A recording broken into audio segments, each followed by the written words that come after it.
ओम नमः सिद्धिभ्यः। नमो अरिहन्ताणं, नमो सिद्धाणं, नमो आयर्याणं, नमो अज्जायाणं, नमो लोवे सौसाऊणं।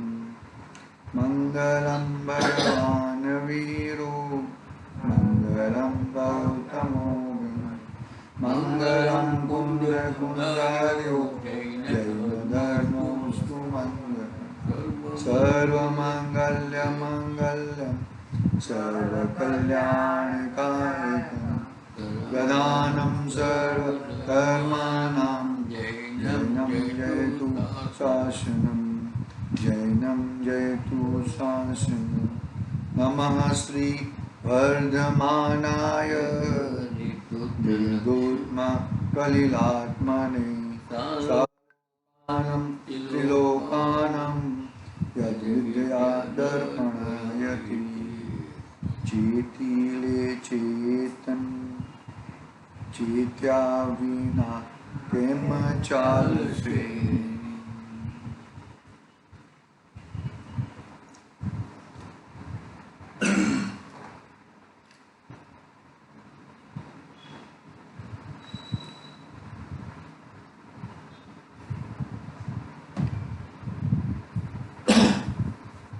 श्री रत्नकरण सावकाचार्य आचार्य समदभद्र देव द्वारा रचित महान ग्रंथ, चरणानुयोग का महान ग्रंथ, उसकी बात हम कर रहे हैं, वो पढ़ रहे हैं, स्वाध्याय में ले रहे हैं हम। पहला अधिकार है सम्यक दर्शन अधिकार। सम्यक दर्शन जिसको होता है उसको ये 8 अंग की प्राप्ति होती है। जिन्होंने सम्यक दर्शन की प्राप्ति की है उन्हों को 8 अंग की प्राप्ति होती है। सम्यक दर्शन कितने अंग है? 8 अंग है। सम्यक ज्ञान के कितने अंग हैं? 8 अंग है सम्यक ज्ञान के, और सम्यक चारित्र के 23 अंग, सॉरी 13 अंग, 13 अंग।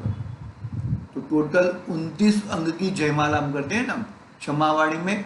29 अंग, 8 सम्यक दर्शन के, 8 सम्यक ज्ञान के और 13 सम्यक चारित्र के। 29 अंगों की हम चर्चा करते हैं, और पूरे 29 अंग की चर्चा इसमें है, रत्नकरण सावकाचार्य में है। तब सम्यक चारित्र तो अपना श्रावक का सम्यक चारित्र तो अलग है, वो तो सम्यक चारित्र जो 13 अंग के ना, वो तो मुनिराज के हैं। अपने तो श्रावक के यानी कि जो सम्यक दृष्टि है उसके तो अलग होते हैं। ठीक है, देखेंगे आगे आगे जब आएगा तब देखेंगे। अपना ये सम्यक दर्शन अधिकार में सम्यक तो के 8 अंग में 5 अंग की चर्चा हो गई। कौन से 5 अंग बोलो फटाफट, नाम रिवीजन करो। निशंकित, कौन सा पहला अंग? निशंकित। दूसरा निकांक्षित, निकांक्षित। तीसरा निर्विचिकित्सा, अमूढ़ दृष्टि, और 5वां उपगुहन। बरोबर है। निशंकित यानी कि किसी जैन धर्म के अंदर किसी भी चीज की शंका ना हो, देवशास्त्र गुरु में शंका ना हो, सच्चे देवशास्त्र गुरु में, जो सच्चे वितरागी देवशास्त्र गुरु उसमें शंका ना हो, निशंकित। दूसरा कौन सा? निकांक्षित, ये मैं कार्य कर रहा हूं उसका मुझे ये फल मिल जाए ऐसी इच्छा नहीं। बरोबर। निर्विचिकित्सा, ग्लानि नहीं होना, किसी भी चीज को हिसाब से ग्लानि नहीं होना। फिर अमूढ़ दृष्टि, मूढ़ता नहीं बताना, मूर्खपना नहीं करना।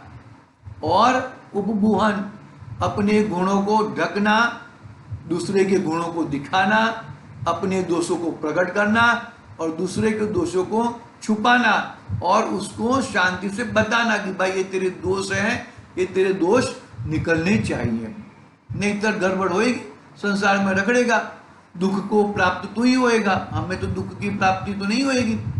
जो कर्म करेगा वैसे ही कर्म उदय में आएंगे भाई। तो कर्म बांधने से पहले, बेंसलबैन का वचन है ना, कर्म के उदय में उचाट करता है, लेकिन कर्म बांधते वक्त कुछ भी नहीं सोचता।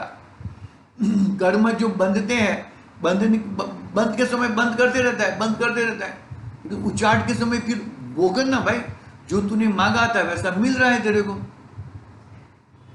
इस तरह अपने 5 अंग की चर्चा हुई थी। आज हम 6ठे अंग की चर्चा प्रारंभ कर रहे हैं, स्थितिकरण। स्थितिकरण कैसा है कि मानो कि किसी ने कोई अपना कोई छोटा बच्चा हो, लड़का हो, उसने उपवास किया हो, तो हम क्या कहेंगे, उसको भूख लग जाए, क्या कहें, बेटा अभी 4 घंटे ही बचे हैं, सुबह होते ही तुम्हारा पारना हो जाए, 4 घंटे के बाद तुम सो जाओगे, तो फिर हाँ कल सुबह में तुम्हारा हम वो कर देंगे। मतलब इस तरह से हम पंपाल के शांति से स्थितिकरण कराते हैं। शांत हो जाओ, गुस्सा मत करो, कोई ऐसा करो वैसा करो, ऐसा ऐसा करते कितनी शांति से हम बोलते हैं, साधर्मियों के साथ, फैमिली मेंबरों के साथ, अपने स्टाफ के साथ। अरे वो बीच में एक ट्रांसपोर्टर के साथ बहुत ऊंची आवाज से बोलना पड़ा, लेकिन मुझे लगा कि क्यों मैं ऊंची आवाज से बोल रहा हूँ, क्या जरूरत है, वो तो काम करने वाला ही है। मतलब इस तरह से स्थितिकरण क्यों, क्या होता है स्थितिकरण से, क्या फायदा होता है, तो तुम्हारा गुस्सा कम हो जाता है और सामने वाला भी शांत हो जाता है। तुम जो गुस्से से बोलोगे तो सामने वाला और गुस्से से बोलेगा, और तुम गुस्से से बोलोगे वो और गुस्से से बोलेगा, तो कभी पूरा होता नहीं है वो चीज। तो इस तरह से हमें स्थितिकरण करानी चाहिए हमारे साधर्मियों में। मैंने तो क्या होता है, कोई मीटिंग में क्या होता है मालूम है, हम लोग कोई सोसाइटी की मीटिंग हो या ट्रस्ट की मीटिंग हो और कोई मीटिंग है, तो एक बोलेगा ना तो वो सामने वाला और जोर से बोलेगा, और जोर से बोलेगा, और जोर से बोलेगा। ये हमारा केवल है ना, केवल गेम खेलता है, गेम क्या खेलता है, गेम कंप्यूटर में, तो वो सामने वाला का एक रहता है बम और उसका बम रहता है, तो ये बम उसको मारेगा, वो बम उसको मारेगा, तो क्या है, एक दूसरे का बम बड़ा बड़ा होना चाहिए ना, ये बड़ा होएगा तो उसको मार डालेगा, इसका बड़ा होएगा तो उसको मार डालेगा। तो कहने का भावार्थ ये जो है ना, बाहर के जो भी है वो बम जैसे है, एक तरह की बम है वो, क्रोध बम, मान बम, माया बम, ये सब बम है। बम है, अपने आत्मा को मार डालता है, अपने आत्मा का विषय आगे आने नहीं देता। तो हमें हमारे साधर्मियों को, हमारे अरे पुजारी के साथ भी ऐसा ऐसा वैसा बोलने का नहीं, पुजारी को शांति से बात करने का, उसका नाम है स्थितिकरण। अरे स्थितिकरण वाला जीव कितना शांत रहता है, उसको गुस्सा नहीं आता है, आता है थोड़ा बहुत, आता भी होगा, ऐसा कुछ नहीं है, क्योंकि क्रोध कषाय तो कब हटेगी, जब उसको चारित्र होनी धीरे धीरे हटेगा ना, संजलन कषाय, तब हटेगी। मीन जो अनंतानुबंधी क्रोध मान माया लोभ तो हट जाएगा, लेकिन आगे वाली जो क्रोध मान माया लोभ है वो बाद में हटेगी। यहाँ पर स्थितिकरण में हम खुद स्थिर रहे और दूसरों को स्थिर रखे, ऐसी भावना बात करते हैं। देखो अब स्थितिकरण नाम का सम्यक्त्व का 6वां अंग कहने वाला श्लोक कहते हैं। 6ठा श्लोक है, मैं यहां से पढ़ता हूं, देखो पढ़ते हैं यहां पे, दर्शनाचरण द्वापे चलितां धर्मवत्सले प्रयत्व स्थापनम प्राज्ञे स्थितिकरण मुच्यते। क्या कहते हैं, कोई पुरुष पहले सम्यक दर्शन सहित श्रद्धानी था तथा व्रत संयम सहित चारित्र धारक था, पश्चात किसी प्रबल कषाय के उदय से, खोटी संगति से, रोग की तीव्र वेदना से, दरिद्रता से, मिथ्या उपदेश से तथा मिथ्या दृष्टियों के मंत्र तंत्र आदि चमत्कार देखकर सत्य श्रद्धान व आचरण से चलायमान होता हो तो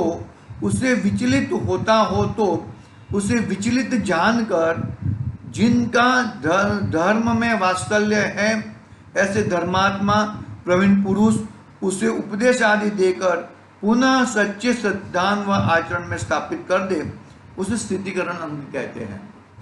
आई बात समझ, हमको कोई मंदिर में आता हो, रोज आता हो, और मंदिर में 2-4 दिन न दिखाई दे, तो हम कहेंगे क्यों भाई मंदिर क्यों नहीं आते हो, क्या प्रॉब्लम है, तबीयत खराब है, क्या कोई घर में कोई खराबी है, क्या प्रॉब्लम है, धंधे में कुछ प्रॉब्लम है, जल्दी जाना पड़ता है, क्या होता है, बोलते हैं ना। ऐसे मतलब ऐसे अपने जो साधर्मी है, अपने जो है उनको किस तरह से देखो। यहाँ पर तो क्या बात कही है कि पहले यह जो सम्यक दृष्टि था, बोलो सांभळो छो ना, पहले वो जीव सम्यक दृष्टि था, और सम्यक दृष्टि के बाद में किसी के कारण कोई कारणवश उसका सम्यक दर्शन का भ्रमण हो जाता है, कुसंगति लग जाती है, कुछ गड़बड़ हो जाती है, ऐसे बहुत सारी बात होती है। बहुत सारे देखो सम्यक्त्व के प्रकार है ना, इसमें उपशम सम्यक्त्व असंख्य बार हो सकता है। उपशम सम्यक्त्व आता है जाता है, आता है जाता है। क्षायोपशमिक सम्यक्त्व भी वो आता है वो भी जाता है, ऐसा ही रहता है। और क्षायिक सम्यक्त्व परमानेंट रहता है, बराबर। तो उपशम सम्यक्त्व आता है जाता है, तो कभी कभी वो उपशम सम्यक्त्व वाला चले जाने से गड़बड़ हो जाती है, उसको नहीं दिखती। 63 तला का पुरुषों में प्रति नारायण जो रहते हैं और नारायण जो रहते हैं वो मरकर नरक में ही जाते हैं, वो नियम है। पूर्व में सम्यक दर्शन प्राप्त किया था, इसके कारण ये उनको ये पर्याय मिली, लेकिन बाद में सम्यक दर्शन का वमन हो गया। वमन हो जाने से क्या हो गया, नीच गति में, नरक गति में चले जाते हैं। तो ऐसे वमन हो जाए सम्यक दर्शन का, ऐसा वमन होना हो सकता है, तो ऐसे जीवों को क्या कहते हैं, देखो कोई खोटी संगति से, प्रबल कषाय के उदय से, ऐसे कर्म के उदय आ जाए, रोग की तीव्र वेदना से, दरिद्रता से, मिथ्या उपदेश से, मिथ्या दृष्टियों के मंत्र तंत्र आदि, मंत्र तंत्र भी लगा देते हैं ना, बहुत सारे पहले जूने जमाने में मंत्र लगा देते हैं, तो मंत्र लगाने से भी वो गड़बड़ होता है। तो ऐसे जीवों को शांत करके साधर्मीपना दिखाकर उसको स्थितिकरण कराते हैं। चिंता मत करो, थोड़ा टाइम का दर्द है, दर्द चला जाएगा, आप अपनी आत्मा को देखो। ये जो मुनिराज रहते हैं, मुनिराज, तो समाधि मरण कैसे होता है मुनिराजों का, उनको तो हॉस्पिटल तो रहती नहीं है, दवाई दारू रहती नहीं है, ऐसे ही शरीर को क्षीण होना है और ऐसे ही मरण होना है। तो अन्य मुनिराज उनको उपदेश देते हैं, आप मत सोचो कि शरीर आपका नहीं है, शरीर तो विनश्वर है, आत्मा विनश्वर है, आप अपने आत्मा को देखो, अपने स्वरूप में बैठो। हाँ, बहुत तरस लग गई है तो आत्मा तो क्षुधा तृषा वेदनीय से रहित है। इस प्रकार के संबोधन करके प्रेम से, और प्रेम से नहीं हो तो फिर एक आधा ऐसा खींच के भी, ऐसा बोल के भी, ऐसा ऐसा हिलाते हैं, ऐसा करके भी उनको स्थितिकरण कराते हैं। वो बाजू वाले भाई साहब थे ना, सांबर तुम, बाजू वाले भाई साहब को पैरालिसिस हो गया था, तो उनके बड़े भाई थे ना, बड़े भाई उनको मारते थे, तमाचा मारते थे, सीधा बैठ कर, जो खड़ा हो जा, तो बैठ जा। क्यों ऐसा? स्थितिकरण कराना है, वो तो उदाहरण है, स्थितिकरण कराना है। भाई तू पहले ऐसा नहीं था, अभी तेरे को रोग आ गया है, वो रोग चला जाएगा, इस तरह से स्थितिकरण कराते थे। अच्छी तरह से ऐसा कर, वैसा कर, बोल उनको, जय श्री कृष्ण बोल, जो भी जो वो थे ना, वो हिसाब से कहने का भाव यहाँ पर है, हमें प्रत्येक जीव को अपना भी स्थितिकरण करना चाहिए और सामने वाले जीव का भी स्थितिकरण कराना चाहिए, उसके राट नहीं करना चाहिए। हम लोग तो क्या करते हैं, ये क्रोधित हुआ है ना, और क्रोधित करो, ऐसा करते हैं ना। ऐसे बहुत सारे उदाहरण है, क्रोधित होने वाले को शांत कैसे किया जाए, इस तरह से अपनी बात करनी चाहिए। देखो विशेष कहते हैं यहाँ पर, देखो यहाँ ऐसा विशेष जानना कि किसी धर्मात्मा अव्रत सम्यक दृष्टि तथा व्रति पुरुष के परिणाम यदि रोग की वेदना, दरिद्रता, वियोग से, धर्म से चिग जाए, धर्म से डिग जाए, धर्म को छोड़ दे। देखो कुछ भी प्रॉब्लम आता है ना, पहले क्या होता है, स्वाध्याय को बंद हो जाता है, फिर क्या होता है, मंदिर जाना बंद हो जाता है, ये सब ऐसे ऐसे होते रहते हैं। वो कुछ क्यों नहीं मंदिर आया, भाई तबीयत अच्छी नहीं थी, बुखार आया था, तो बुखार आया था, खाना खाया कि नहीं खाया, ऑफिस जाएगा कि नहीं जाएगा, बाकी सबसे बात होएगा कि नहीं होएगा, ये सब बरोबर चला, लेकिन यहाँ पर ये क्यों नहीं चल रहा है भाई? हाँ, ये यहाँ पर तो ये चलेगा, हाँ, यहाँ पर ये सब चलेगा, और तेरा वहां पे नहीं चलेगा। मंदिर जाने का लिए तकलीफ है, और ये सब करने में तकलीफ नहीं है, गड़बड़ है ना, देखना चाहिए बात को। देखो क्या कहते हैं यहाँ पर, दरिद्र वियोग से धर्म से डिग जाए तो धर्म से प्रीति कराने वाला समझदार पुरुष उसे धर्म से छूटता जानकर उपदेश आदि देकर धर्म में स्थिर कर दे, उसे स्थितिकरण हम कहते हैं। हमें हमारी स्थितिकरण करना है, साथ में दूसरों का भी स्थितिकरण कराना है। ऐसा होता है, ऐसा होता भी है, बहुत सारा बार ऐसा होता है। वो देखो, एक छोटा सा उदाहरण बताऊं मैं आपको। अपने भाईंदर में वो पंडित जी थे ना, क्या नाम था? पंकज भाई पंडित जी थे। तो पंकज भाई पंडित जी को क्या हो गया था? कैंसर हो गया था, बहुत बड़ा खतरनाक कैंसर हो गया था। कर्म का उदय से कैंसर हो गया था। तो कर्म के उदय से कैंसर हो गया था, तो बहुत ही तकलीफ हो रही थी, बहुत वेदना हो रही थी। वो अपने बेडरूम में सोए हैं, फैमिली वाले साइड पे खड़े हैं, तो फैमिली वाले को बहुत चिल्ला रहे हैं, अरे बहुत दर्द हो रहा है, बहुत हो रहा है, फलाना ढिंगना वो सब। और इतने में ही शैलेश भाई का प्रवेश, अपने तलोद वाले पंडित जी, आदरणीय पंडित जी शैलेश भाई, उनका आना हुआ उनके घर पे। रिलेशन में है दोनों भाई, दोनों वो जो भी है। तो वो उनको देखकर उनका वो जो चिल्लाना था वो सब बंद हो गया। क्यों बंद हो गया? क्यों नहीं? दर्द नहीं हो रहा था क्या भाई?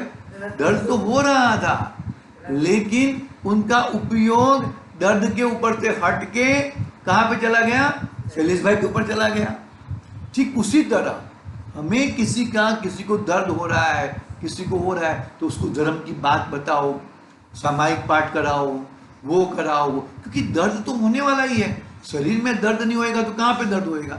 आत्मा में दर्द नहीं है, आत्मा में शरीर में दर्द है। शरीर में दर्द होएगा तभी उसको शांति से उसको स्थिर करो। उसको हॉस्पिटल ले जाने का तो ठीक है, लेके जाओ, लेकिन ज्यादा हॉस्पिटल में जाने से कुछ फायदा नहीं है। अमुक एज हो जाने के बाद क्या फायदा है? क्या फायदा है मुझे बताओ? कुछ फायदा नहीं है। देखो एक छोटा सा और उदाहरण बोलता हूँ।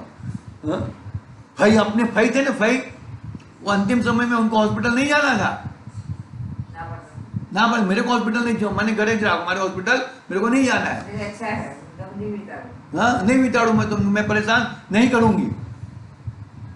ऐसे देखो भाई क्या होता है कि हॉस्पिटल में जाके क्या फायदा, क्या करोगे? कुछ नहीं होने वाला है। जो देखो, सहन करने की शक्ति अपने में होनी चाहिए, सहन शक्ति अपने में आनी चाहिए। गड़बड़ है भाई, शरीर सहन तो करूं, घर नहीं वाले, अरे घर वाले तो सहन करेंगे ही।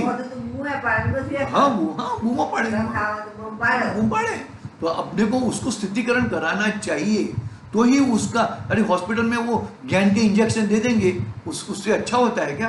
कुछ नहीं होता है। वो डेड बॉडी बना देते हैं, जिंदा आदमी को डेड बॉडी बना देते हैं। ये जो हम लोग दवाई का बिजनेस करते हैं ना, वो मारने के लिए कर रहे हैं हम लोग, जिंदा रखने के लिए नहीं कर रहे हैं। क्या वो दवाई से कौन सी दवाई? अरे एक दवाई एक ठीक करेगा ना, चार चीज को और खराब करेगा। इस तरह से हमें किसी भी तरीके से हमने हमारे साधर्मियों को स्थितिकरण कराना चाहिए।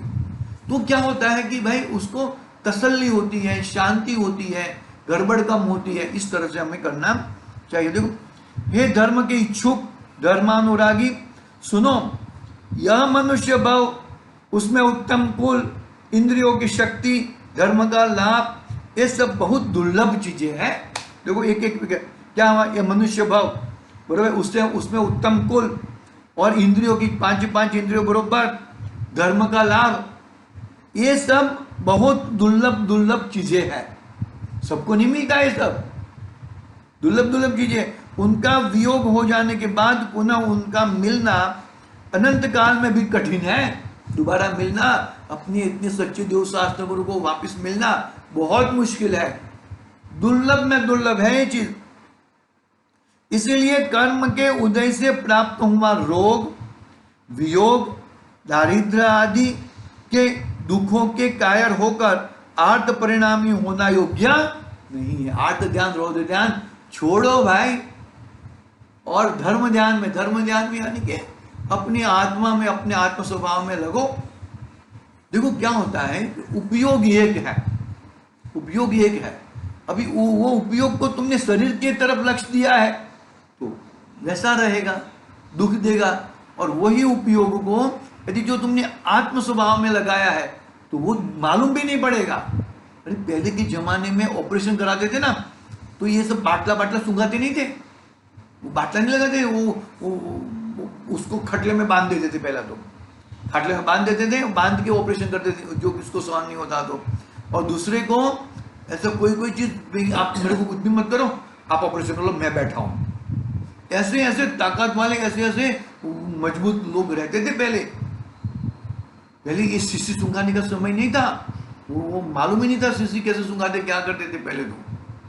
बाद में अभी नया नया आया। ऑपरेशन ना करा, ऑपरेशन भी नहीं करा, लेकिन कराना पड़ता है। जो क्या कहते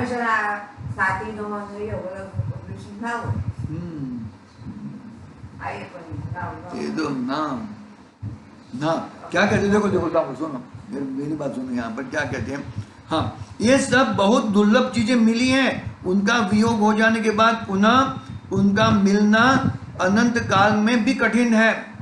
इसीलिए कर्म के उदय से प्राप्त हुए रोग, वियोग, दरिद्र आदि के दुखों से कायर होकर आर्त परिणामी होना योग्य नहीं है।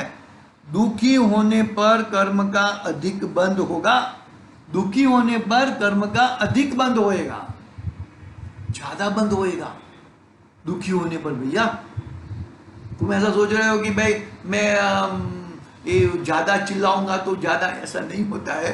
देखो यहाँ पे लिखा है क्या कि देखो, दुखी होने पर कर्म का अधिक बंध होगा, कायर होगे भोगोगे तो कर्म भी नहीं छोड़ेगा, तो धीर और वीर पने से भोगोगे तो भी कर्म नहीं छोड़े। मतलब कहने का भाव रहता है कि कायरपना क्यों करते हो, अपने आत्म स्वभाव में मजबूत हो जाओ।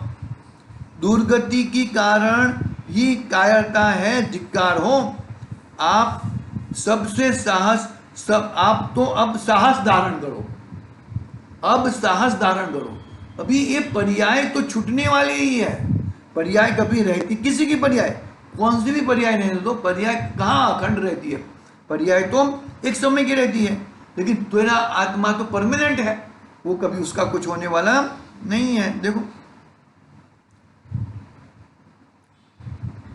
हाँ, देखो आगे क्या कहते हैं, मनुष्य जन्म का फल तो दृढ़ता तथा संतोष, व्रत सहित धर्म का सेवन करके आत्मा का उद्धार करना है।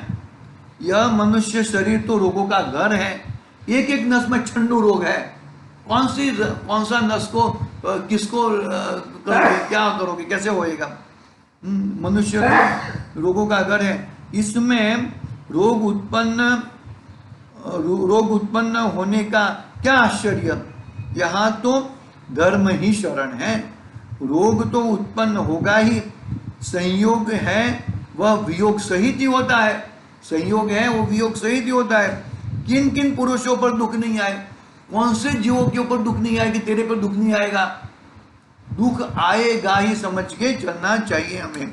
अतः अपना साहस धारण करके एक धर्म का ही अवलंबन ग्रहण करो। जो जो वस्तुएं उत्पन्न होती हैं वे सभी नाश सहित है, उस शरीर का ही वियोग होना है, तो जो अन्य सभी अपने अपने कर्म के उदय के अधीन उत्पन्न होते हैं और मरते हैं, वे उत्पन्न होंगे और मरेंगे, उनका हर्ष विषाद करना वृथा बंद करो।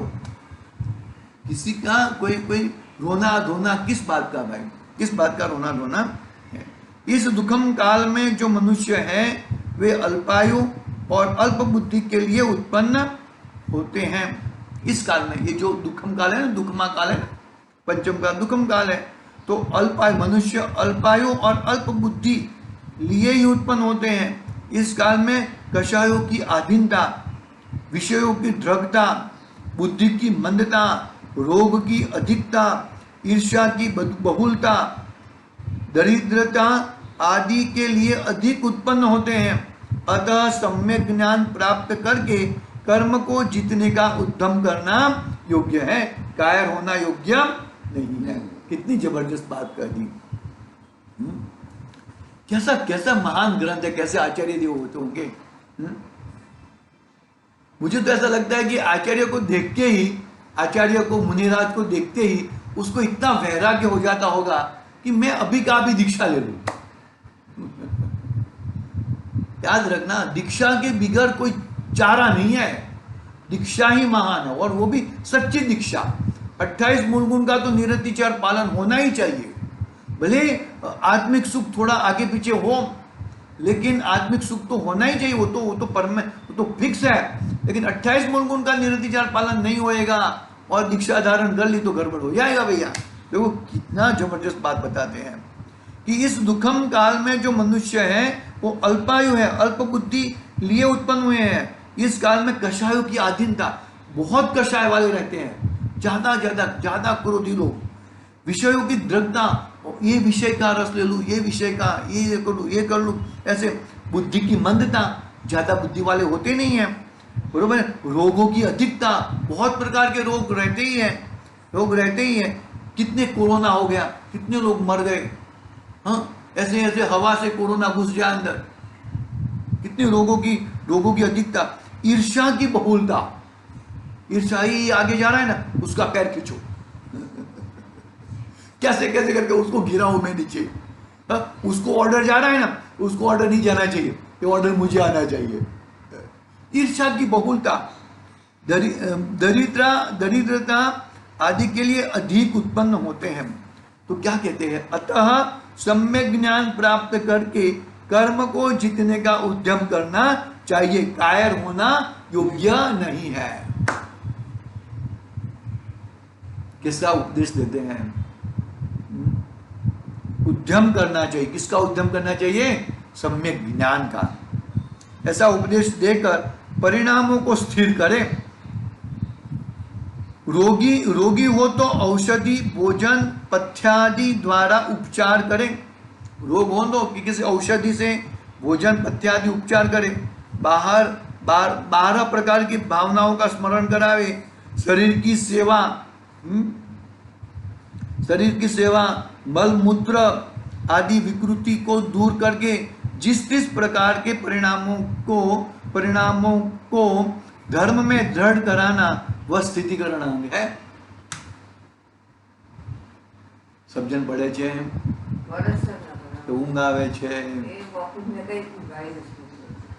આમ તો ઉગાડી રહે છે, પ્રવચન વખતે કેમ ઉગાડી નથી રહેતી?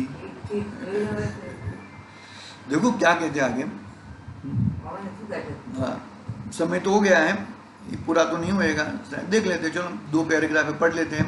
कल 7वां अंक चालू करेंगे वात्सल्य नाम का। देखो, हाँ, कोई रोग की अधिकता के कारण ज्ञान से चलायमान हो जाए, व्रत भंग करने लगे, अकाल में भोजन पानी आदि मांगने लगे, बरोबर है, त्याग की हुई वस्तु को चाहने लगे, उसकी अवज्ञा नहीं करे, परंतु उस पर दया करके ऐसा मधुर उपदेश आदि करे जिससे वह फिर सचेत सावधान हो जाए। कोई मैं ना कीधुं पहला स्टार्टिंग में कीधुं नाना छोकराए उपवास कर्या होय या मोटाए उपवास कर्या होय, शांतिथी साधवा ना आपे કે ભાઈ બેટા હવે સવારે થઈ જશે, તું શાંતિ થઈ જા, આમ કર તેમ कर, ये રીતે शांति पाड़े, गुस्सो ना करे। પછી अच्छा, यदि अपना आत्मा भी नीति मार्ग छोड़कर काम, मद, लोभ के वश होकर अन्याय के विषय तथा धन की इच्छा करने लगे, बरोबर है, धन की और धन पैदा करूं, अयोग्य वचनों में प्रवृत्ति करने लगे, अभक्ष्य भक्षण में प्रवृत्ति हो जाए, अभिमान के वश हो जाए, संतोष से चिक जाए, अनेक प्रकार के परिग्रह में लालसा बढ़ जाए, कुटुंब में राग अधिक बढ़ जाए, रोग सहने में कायर हो जाए, आर्त ध्यानी हो जाए, वियोग में शोक सहित हो जाए, निर्धनता से दीन हो जाए, उत्साह रहित हो जाए, आकुलता रूप हो जाए, तो उसे आध्यात्म शास्त्रों का स्वाध्याय कराए। क्या कहा? बहुत एक ही बात हो रही है, मतलब कितनी गंभीरता है। 12 भावना की शरण ग्रहण करावे, आत्मा के अजर अमर अविनाशी एकांकी पर द्रव्य के भाव रहित स्वभाव का चिंतन करावे, धर्म से नहीं छूटने दे और असातादि कर्म, अंतराय कर्म तथा और भी अन्य कर्मों के उदय को आत्मा से भिन्न मानकर कर्मों के उदय के कारण अपने स्वभाव को चलित नहीं होने देना वह स्थितिकरण नाम का 6वां अंग है। कितनी जबरदस्त बात बताई स्थितिकरण अंग में। अपनी भी जवाबदारी और दूसरों की भी जवाबदारी अपने पे डाली। दूसरों का भी तुम धर्म संभाल सकते हो और अपना भी धर्म तुम्हें संभालना है। अपना धर्म संभाल के दूसरों का भी धर्म संभालना है। बहुत ये 8 अंग इतने जबरदस्त है ना, वो 8 अंग से अपने हमें मालूम पड़ता है कि ये सही में इसका सम्यक दर्शन है या नहीं है। ठीक है, कल बात करेंगे। कल हम 7वां अंग वात्सल्य अंग की चर्चा करेंगे। आज के लिए ओम नमः सिद्धिभ्यः सहजानंदी।